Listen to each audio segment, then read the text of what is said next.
Happy holidays, Peter. Happy holidays, Erica. It's Thank so you. nice to see you. Yeah, we both take long sips of our coffee. It's nice to see you too.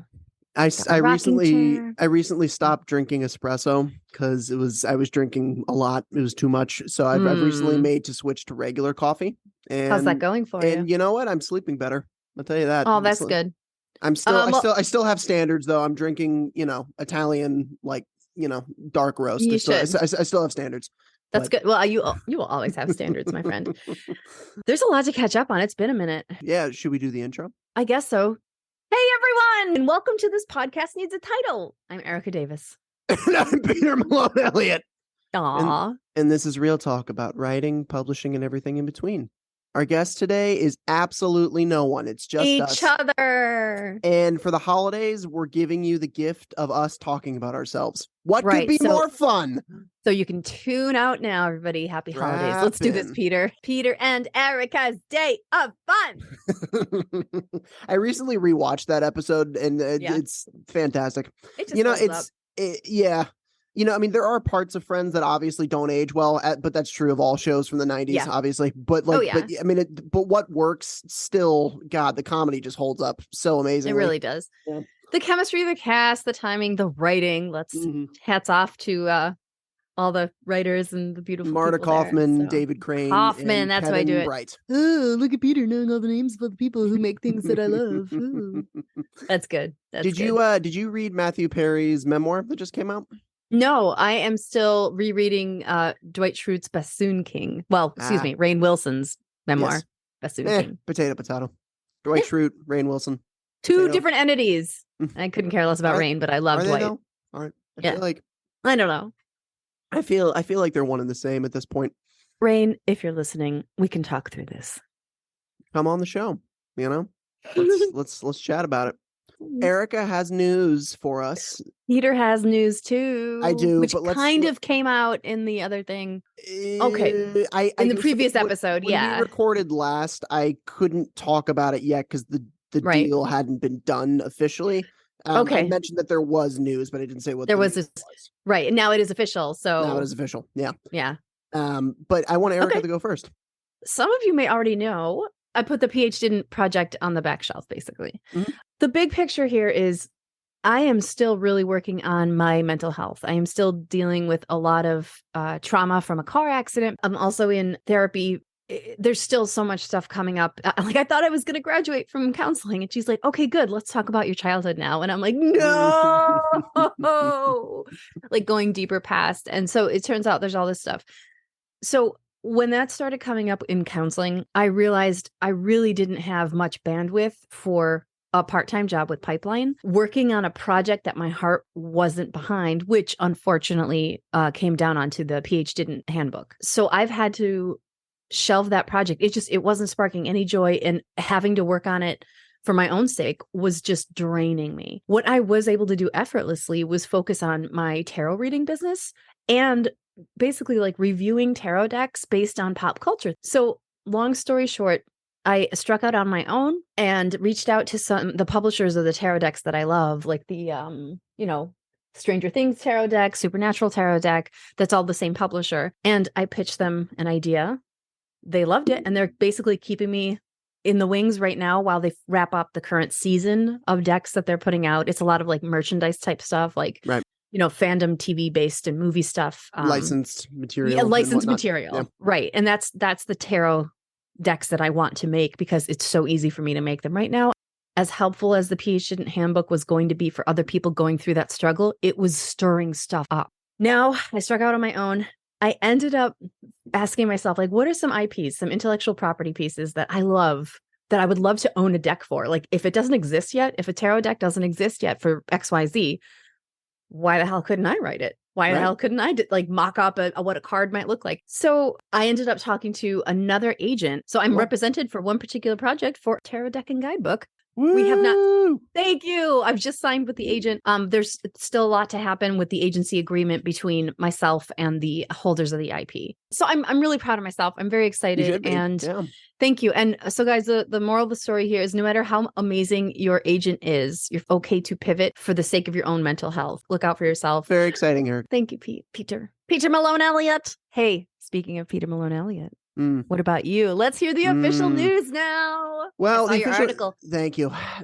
So the official news is out. For those of you who have known me ramble about this book for a while, I wrote my first book over the course of last year. I finished it up at the beginning of this year, and I've been out querying it for a long time. I mean, long time in Joey air quotes. It's not that long. I mean, 7-8 months, which in the grand scheme of things is not that long.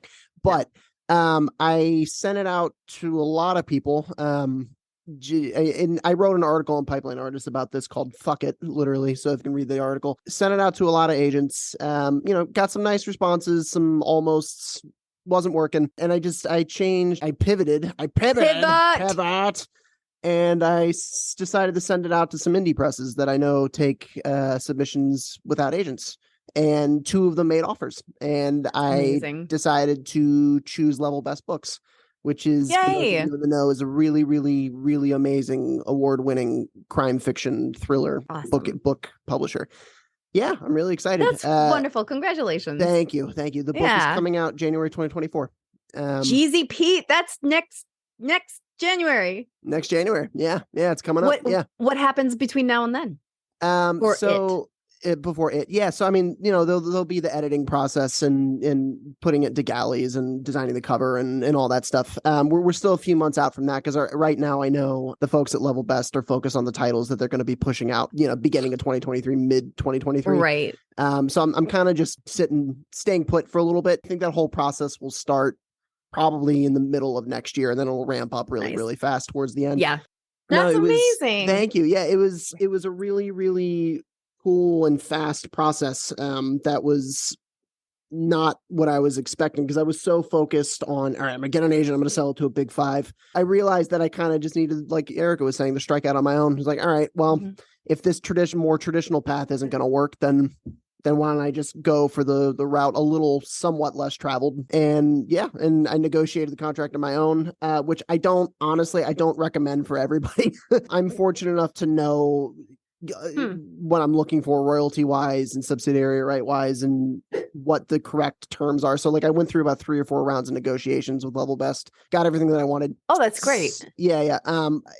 But I wouldn't recommend that to every author unless you know a lot about the industry and a lot about nitty gritty of contracts. But fortunately I do. So I'm very excited. Very, very excited. That's amazing. Yeah, it's really kind of, it hasn't really sunk in yet. I mean, the fact that I'm going to be a published author and a produced screenwriter by the time I'm 30 is pretty cool. That's pretty damn cool, man. Pretty cool. And so that's, I'm not always good at absorbing things and taking compliments and kind of taking a minute to be like, all right, this is a big deal. But I'm giving myself a pat on the back. Have you done anything in particular to start that intentional celebration part? I did have a nice little get together with a couple of close friends at a barbecue place I really like in New York. And my birthday is next week, so I'll be having a get together with some friends where I'd imagine some of them I haven't seen since the news. So I'd imagine it'll be kind of lumped in with my birthday. So that's so great. I guess. Yeah. Oh, that's awesome. Thank you. I really urge authors to consider that not every idea and not every book and not every concept that they have is going to be necessarily a big 5 big publisher idea, and that's okay. It's a good reminder. I think I was more confident in my ability before I found out about the concept of big 5, and I'm like, well, that just sounds intimidating. I'm just going to go under the radar. I think I'm lucky enough for my outlook. I'm not looking for fame or fortune here. I just really enjoy writing novelty projects. It was great to figure out with the PhD handbook that I do not currently have the bandwidth to write longer projects, let alone longer fiction right now. I can brainstorm and outline like a champ. That's fine. But as soon as it gets to the longer, adding the sinew and the meat onto everything, the meat of the potatoes. Story, meat and potatoes. Exactly. Smear that corpse with potatoes. That sounds terrible. Yeah, I know. I redacted. Let's take that. You know what I love to do? What? I love to go into morgues with a big Ziploc bag of mashed potatoes and just open up the drawers and take a spoon and just start licking. Oh my God. That's so horrible. I like it. Stop it, Peter.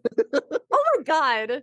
So, hey, Erica, I'm sorry for getting really dark and gross there. Thing I'm working on now, I've talked about it before, but like it's become really fucked up and dark.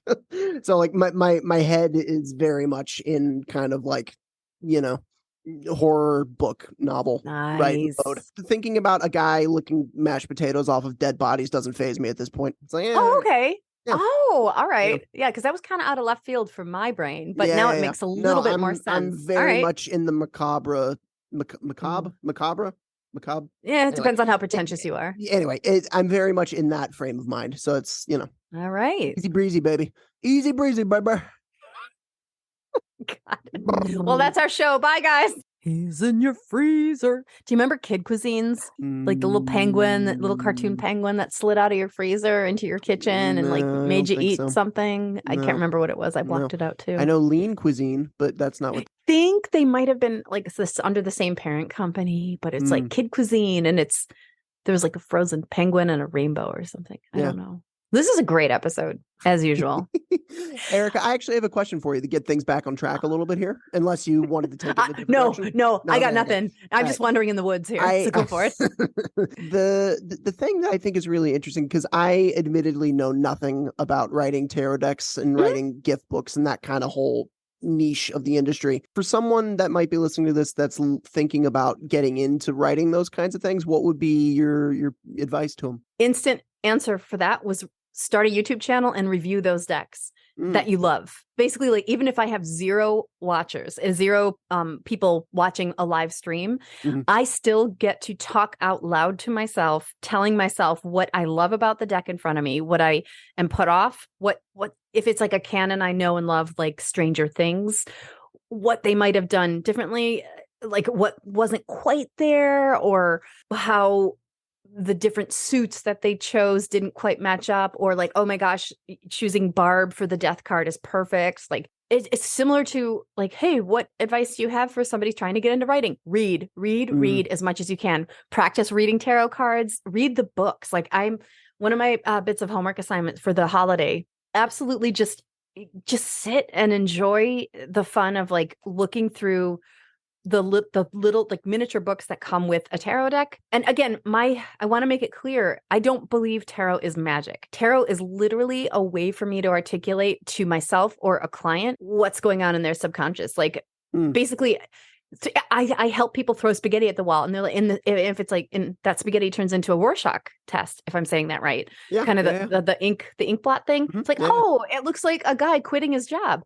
Well, it's spaghetti to me, but that tells me you should probably think about quitting your job. Like, it's just a way to help someone else or myself kind of let their subconscious come forward, not in a metaphysical way, but in a very scientific, neurological way. Like also similar to when you're like the advice that we've given to our listeners about like receiving feedback. If you feel so against like, oh my fuck, what the hell were they talking about? Pay attention to that feeling, because that tells you what your subconscious actually thinks about the story. Like, oh, that person was absolutely wrong about thinking that person should have pink hair. That character should have pink hair because they're blue ice queens or whatever. I don't know. Peter, if I'm giving you a reading and you're like, oh, what the hell is this moron talking about? That doesn't make any sense. It's the opposite of that. That's a huge clue. Pay attention to that. Like if the card I pull is indicative of like, oh, you should adopt another dog. And you're like, that's the opposite of what I do.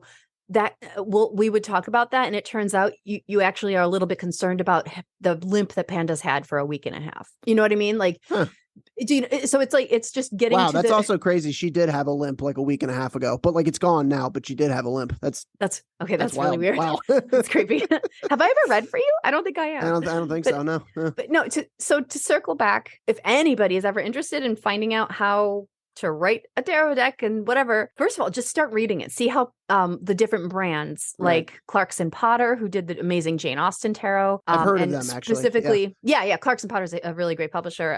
Quirk put out Agent Stacey Graham's Zombie Tarot, and her guidebook is freaking amazing. Insight Editions has the market cornered. God love them for decks based on movie and television show IPs, and also gaming IPs. There's a gaming deck that just came out, Skyrim, There is a deck based on Buffy the Vampire Slayer that's come out or just about to come out. I don't have it yet. I think I have it pre-ordered. Oh yeah, I'm looking at your shelf. You got a bunch of them up there. They're all right here. Yeah. I have there's a Hocus Pocus deck. There's even a Starman Tarot. The gentleman who did the art for David Bowie's Starman, a deck based on the art for his albums. It's stunning. Cool. Wow. It's overwhelming. There's a Game of Thrones tarot, Golden Girls tarot, Friends tarot.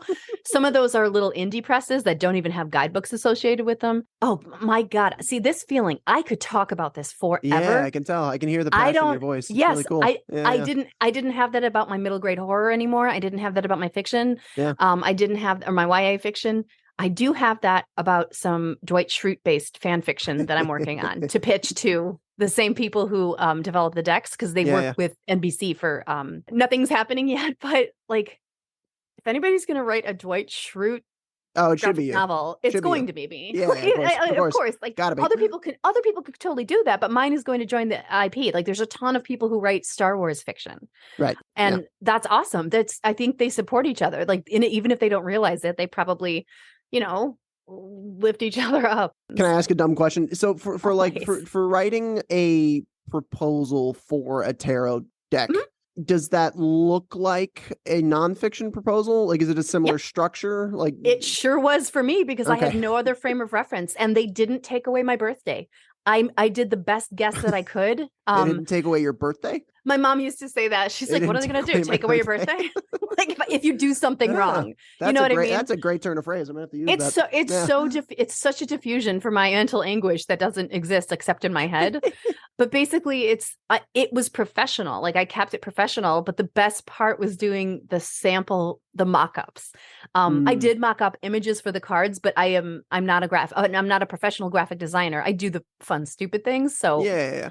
Like, I mean, enough to get your point across. Exactly. And that's what probably sold the deck on it. And also my knowledge about tarot. And I'm still learning. I am a professional tarot reader. I don't have every tarot card meaning memorized. My dyslexia, my ADHD prevent that from happening. So I have my own little handbooky cheat sheet thing that I use with every reading. It's in front of me even when I'm reading for people in person. So the proposal ended up being kind of like a three-quarters scale version of an actual a nonfiction book proposal because I didn't know what else to do. It needed more than just a query. You know what I mean? Yeah. Like it needed, because it's very visual. It could be visual, especially with IP. I'm almost kind of thinking about it like it would almost be like a pitch deck for like a TV series or something. Very similar. Similar-ish. It had a lot of aesthetic in it. And oh god damn, it's like my energy just spiked, Peter, talking about it. I can tell. That means you're doing the right thing. It's exactly that. I was just trying to get my head around that. And I've got my dog in my lap for anybody wondering why I'm doing weird noises here. Hi, Finnegan. You want to say hello? Do you have anything to say to everybody? Finnegan's flipping me off. That's so wow. Jesus. He is not. Finnegan. He's doing the Ross thing, like the double fist. I get mine on eBay. But I also have a bookshop.org affiliate link. So if anybody wants to buy some and support me, I get like pennies on the dollar for everyone. Link that description. I'd be honored. Hey. Peter, would you like a mini tarot reading right now? Yeah. Really? Yeah?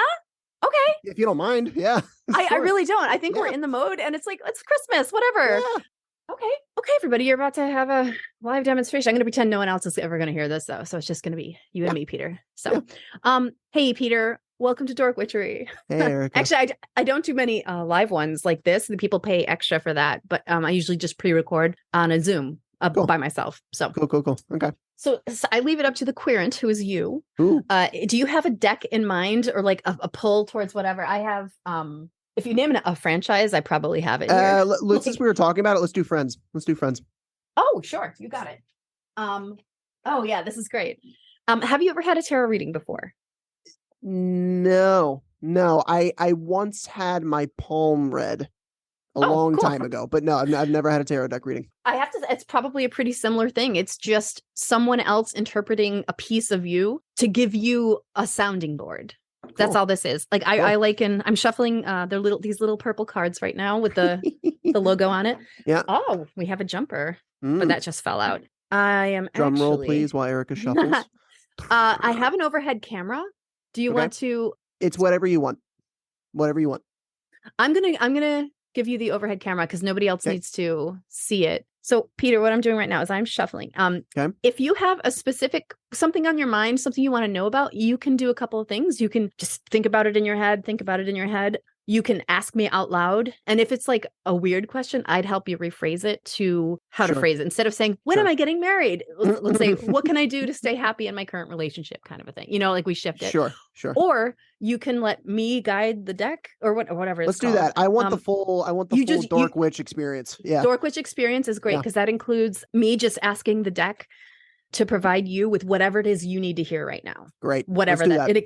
Okay. So if anybody can't see right now, the view on my screen is Peter's face and my hands with the cards, the Friends Tarot deck here.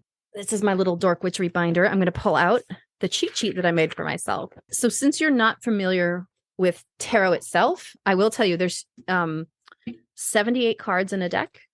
And the first 21 of them, including card number 0, they really refer to like major life events, like big life core things that are never going to change about you. It's just basically your essence, big picture stuff. And the minor arcana, which has it's like the 4 suits of a typical card deck kind of thing affiliated with that. Those are like kind of day-to-day stuff. And there's face cards like the page through king. And those typically refer to specific people in your life. Okay. Yep. So that's your crash course in tarot. So now here begins the actual reading for Peter Malone Elliott. I am going to ask my ancestors, my spirit guides, whoever's with me right now, just to help me use whatever I know about Peter, but not what I feel about Peter, to help me get him some clarity on whatever it is he needs to hear right now. So I love starting with 3 cards, and the 3 card drawing just came up in my head. This current week, this current month, this current year, or the coming week, the coming month, the coming year. Okay. Just a quick little insight. And if we were in person, I'd ask you to pick 3 cards out of the deck, but you're not here. So when I shuffle, some just end up sticking out. And these are the first ones that did. So let's go. So this one's going to stand for what do you need to know about the coming week? What do you need to know about the coming month? And what do you need to know about the coming year? So let's check it out. All right. And these cards are reversed. This first one is reversed, and it's not just the opposite of what it means upright. And I have that on my cheat sheet. So the first card I pulled for Peter is the King of Pentacles reversed. And can you tell who that is? A little blurry. My camera's not great. Joey? Is that Joey? Yeah. I was going to show you my front camera, but yeah. Yes, that's Joey. And it was reversed. Pentacles is deals with like financial, material, wealth, personal belongings, stuff like that. So this is a minor arcana card, but it's a face. So this refers to like a person in your life. All right. Upright, this card, stands for respected, but upside down, it stands for stuck. So because this is the financial thing, this tells me that either you or someone very, very close to you at work, let's say, and I'm pretty in tune with that with you because I work with you. There's something about your financial income that is feeling stuck for you, or that literally is stuck. And I actually just saw in my mind's eye a plateau. Like it feels like there's been just a plateau. You're doing good, plateau. And I'm even reminded of what you just said about how the book deal, like nothing's happening right now. You're just sitting tight because they have to wrap up their stuff. That could be what's just going to be on this deck. This card should just be saying to you, it's okay that that's what's on your mind this coming week. It's a valid concern. Don't let it. It's one of those things like, don't let it occupy you, but like, don't get stressed if you don't. And I know you know that, but it's more like, I see you and I hear you, like from your inner self. But I'm already getting the feeling that these two are going to be pretty connected. So let's see what's going on in the coming month. Flipping over the middle card. 3 of Cups. We have Monica, Rachel, and Phoebe standing over a little tier of cupcakes, and they've got martinis. Are those martini glasses? Yep. Yeah. There you go. This is the 3 of Cups. Cups is like emotion stuff. So the 3 of Cups. Ironically, it stands for friends. So in the coming month, like you just said, you have this, your birthday party coming up. It's not going to stop there. Like you're just going to have a really social month, especially, I mean, that's great for the holidays too. Yeah. Enjoy that. And I did just get a sense, like a combination of, it's like red and blue make purple kind of a thing, what I just got the feeling to tell you is you're going to have so many people asking you to socialize.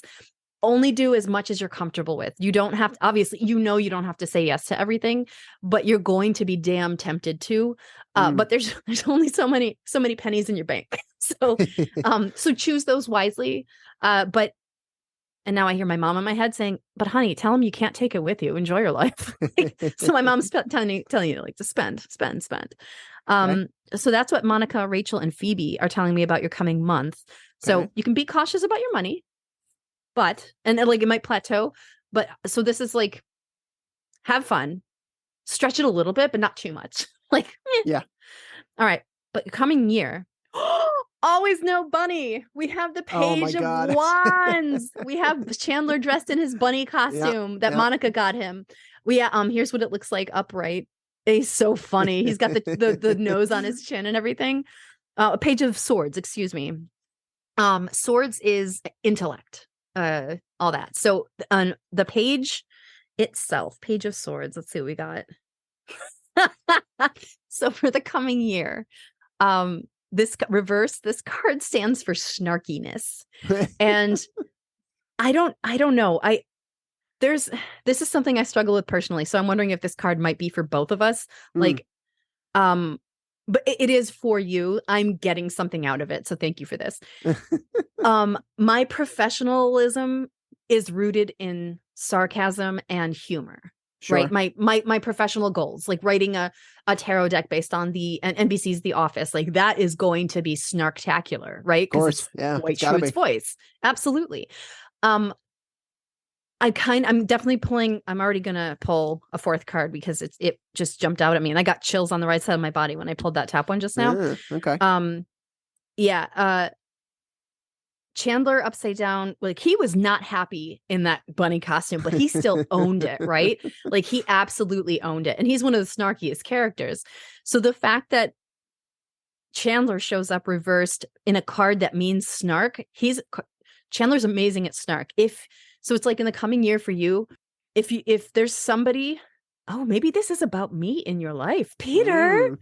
Like if there's someone doing snark stuff, like don't get offended. But maybe this is me projecting. Don't be offended by my snark. I'm being a professional.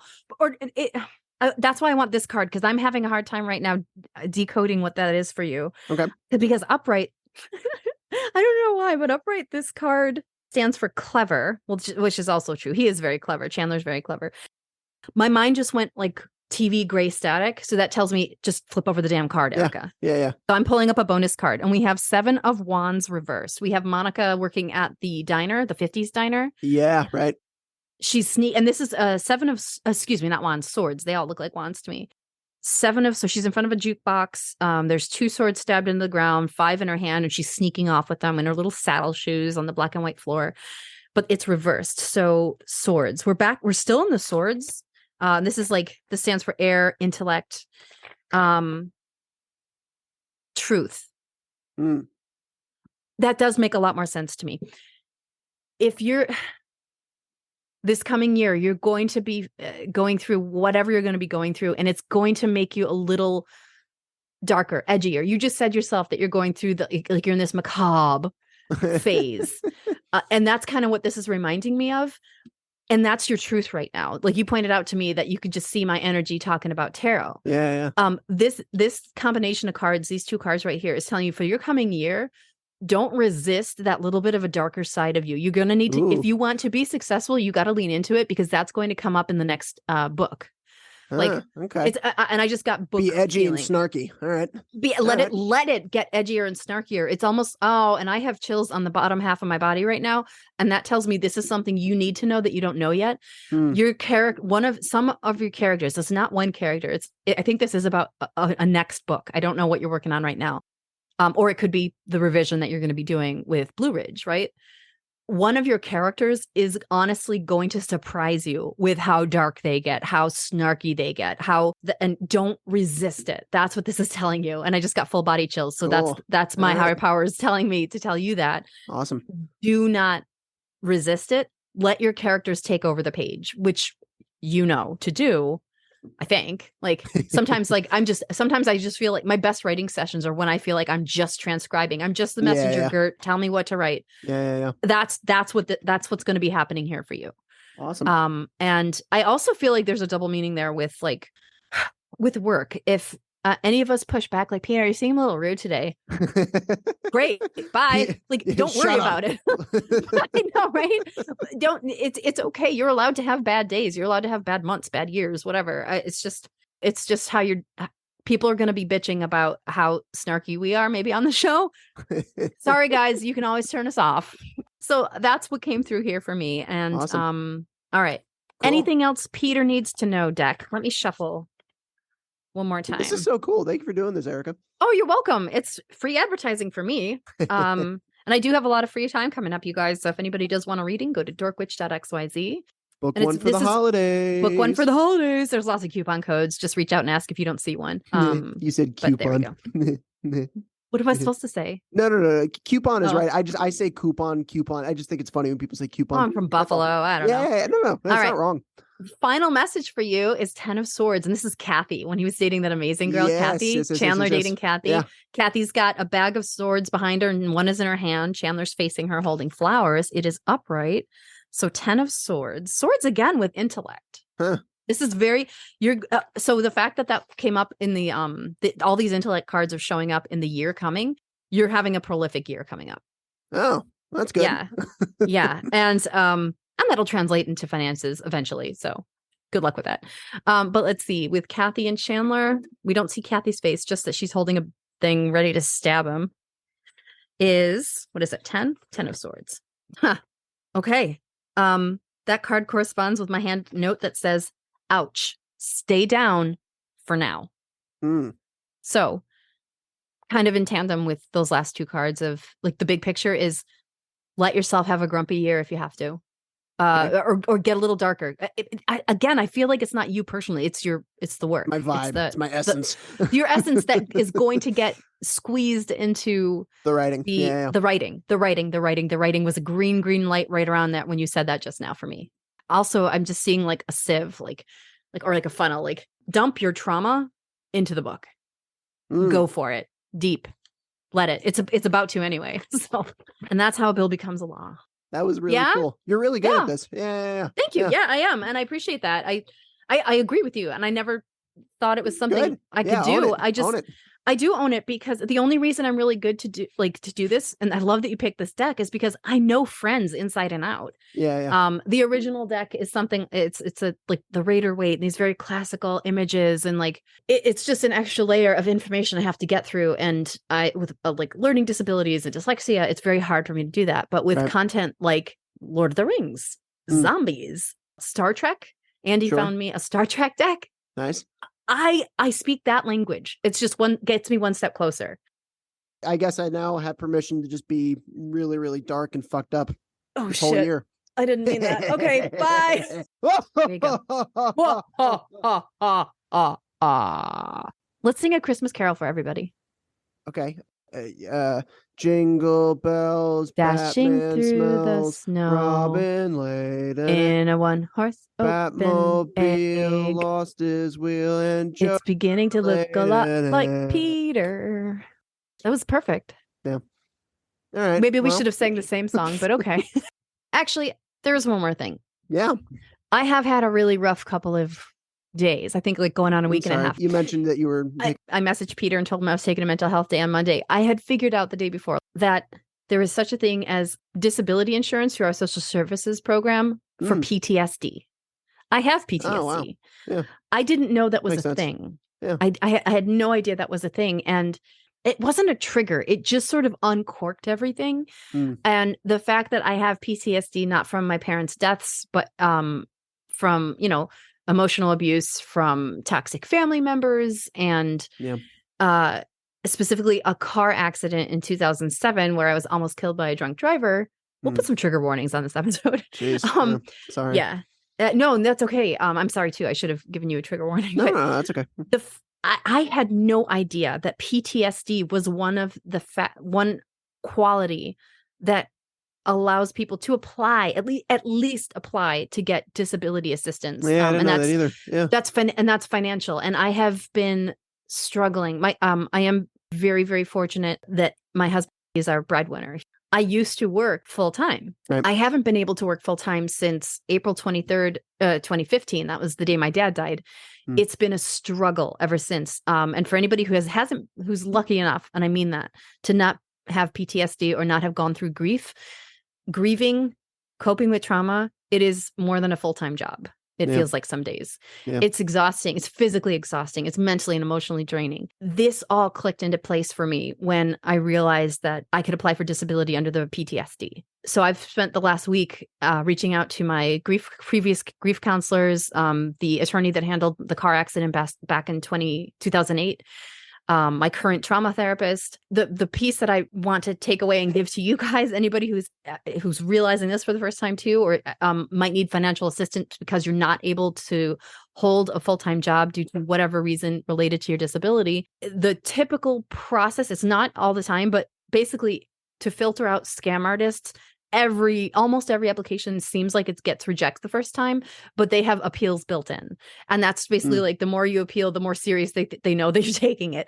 That's also been shown as like I'm giving them everything I have. They're going to think I'm over prepared. I'm going to be that kid in the classroom, and I'm okay with that. Drown them in paperwork. Yeah. Drown them in paperwork. No, I just sent it out earlier, and I just called this old attorney of mine right before we got on today. There was something close to trauma and relief that was triggered by figuring it out. I think it's ss.something.gov. SSA.gov. Yeah. Thank you. Yeah, SSA.gov. There's such a taboo with the word disability. There's such a taboo with me taking advantage of like a welfare program like this.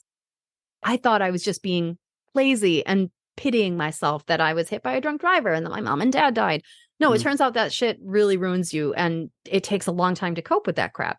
Yeah. And because I have to spend, 20 to 40 hours a week working on that, there's not that bandwidth. And on top of all this is a TBI, traumatic brain injury from the car accident, which made my memory suck. And that's just been deteriorating ever since. So all that to say, you guys, if you love paperwork and waiting long periods of time, check it out, because I know there's other local resources out there available as well, but I didn't think I was hurt enough to even consider that. And I literally didn't know that PTSD was one of the ailments listed. Or issues. I don't know what word to say there. How did you how did you figure this out? How did this come across? Literally, I was watching Cold Case Files, and it's nonfiction documentary or something, some true crime show. And in a talking head, one woman was speaking about the victim, and I can't remember her name. I say it was Sarah. She's like, yeah, Sarah traveled a lot. She didn't work, but she was able to afford to because she was on disability for PTSD. And I'm like, I paused the show. I'm like, what? Wow. That's a fucking thing? Nobody tells you about it. Nobody advertises it. No. Stuff related to mental health is as you know, it's super, super taboo still. It's not talked about as enough as it should be. So check it out. If you need financial assistance, let's figure it out together. My DMs are open at the Davis Girl for questions about the application process, and I can track it online. You know how like when you order Domino's, they have a little pizza tracker to tell you where it is in the process. As of this morning, they have reviewed 2% of my application. And it was a very lengthy, in-depth application. It took me about 6 hours to do.